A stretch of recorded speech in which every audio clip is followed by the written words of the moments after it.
Today I'm going to talk about generosity, including generosity in the financial area. Why? Because one of the things all of us probably think about every single day, in any way, shape, or form, it's about money.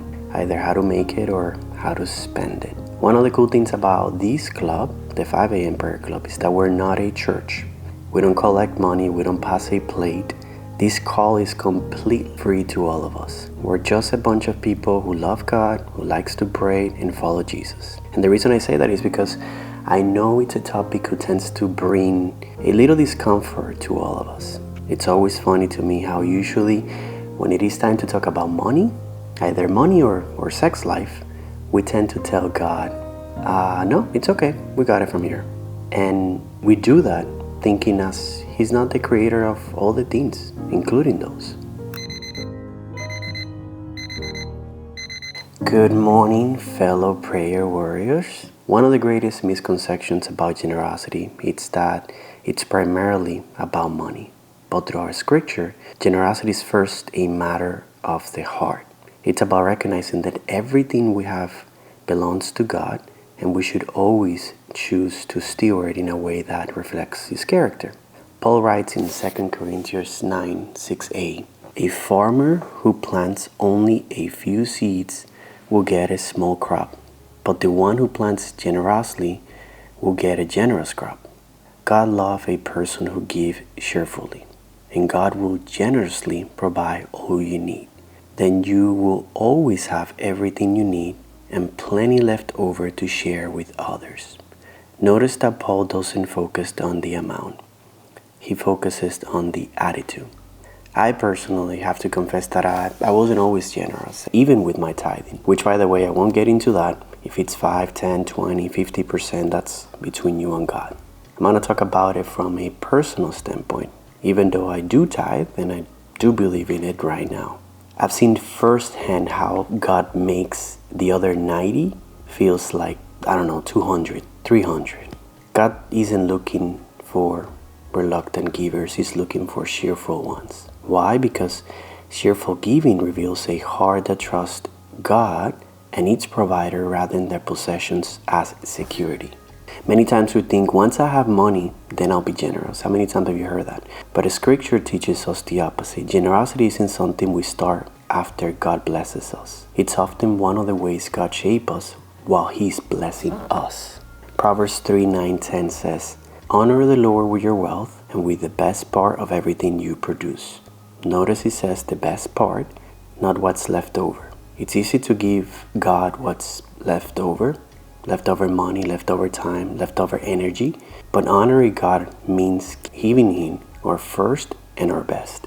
And generosity isn't limited to finances. You can be generous with your encouragement, forgiveness, time, attention, generous with your hospitality, generous with your knowledge. Sometimes the most valuable things you can give someone is simply your presence. And I love how in Proverbs 11:24-25 says, "Give freely and become more wealthy. The generous will prosper. Those who refresh others will themselves be refreshed." So quick question for all of us. Have you ever noticed some of the happiest people you know are incredibly generous in all these ways that I mentioned? Not because they're the richest, but because they've learned that joy doesn't come from accumulating, it comes from contributing. And Jesus lived this perfectly.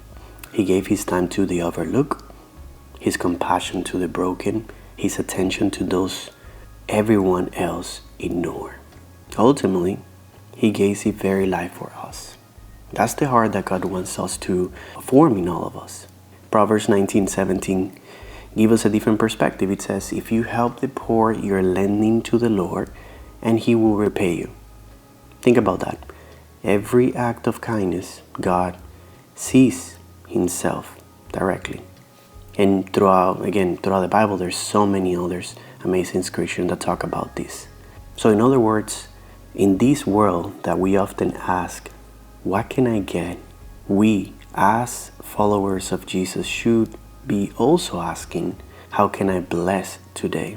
Maybe today, generosity looks like buying someone's breakfast, encouraging a coworker, calling someone who's lonely, forgiving someone who's hurt you. Maybe it's giving financially to someone in need. Or maybe it's simply slowing down long enough to notice someone that everyone else passed. Here's the beautiful promise in all of these passages. God is not trying to take something from us, He's trying to make us more like Him. Because our God, the one that we follow, is generous by nature. And when we become generous people, we reflect His heart to a world that desperately needs to see Him. So as we go through our day today, let's ask ourselves, who has God placed in my path today that I can bless? Not because I have to, not because someone pressured me, but because I've already received so much from a generous Father. Let's pray. Father God, thank you so much for this beautiful morning. Thank you for being generous with us. We recognize and acknowledge that every good thing we have comes from you. We ask for forgiveness those times that we held tight to things that you entrusted us with. Help us become people with open hands and open hearts. Teach us about generosity and how to manage our resources, our time, our encouragement, our forgiveness, and our love. Let us reflect the generosity that Jesus showed us. Give us eyes to see those who need to be refreshed, encouraged, or help. And we ask you to help us never miss an opportunity to be your hands and your feet. In your name we pray. Amen.